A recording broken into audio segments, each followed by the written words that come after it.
Chairman জনাব কবির হোসেন দোলা মিয়া এবং সবার নাম বলা যাবে না, সময় সংক্ষিপ্ত।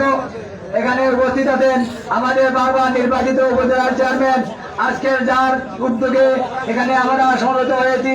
এখানে সমবেত যারা হয়েছে সবাই মুসলিম বিএনপির মানুষ এখানে আজ সমবেত হয়েছি।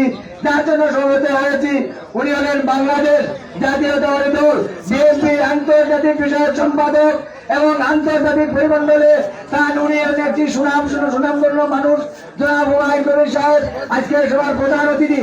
আমরা নির্যাতিতরা এখানে সমবেত হয়েছি হুমায়ুন ভাইকে আগামী দিনে ধানের শীতে ভোট দিয়ে বিশ্বনাথ নগরে 2 আসনে সংসদে পাঠানোর জন্য সবাইকে অনুরোধ জানিয়ে আমার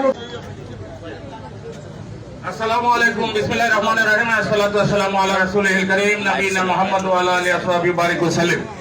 সম্মানিত উপস্থিতি, আজকে সবার সম্মানিত সভাপতি, সম্মানিত উপস্থিত রয়েছেন জনাব তারেক রহমানের পররাষ্ট্র বিষয়ক উপদেষ্টা, আগামী দিনের বিশ্বনাথ উসমানীনগর থেকে দানশীলের কান্ডারি জনাব হুমায়ুন কবির সহ সকল নেতৃবৃন্দ। আমি যেহেতু সবার নাম মিলে বক্তব্য দীর্ঘায়িত হবে আর যেহেতু সময় নেই, আমি আপনাদের হাতে একটা কথা লিখাই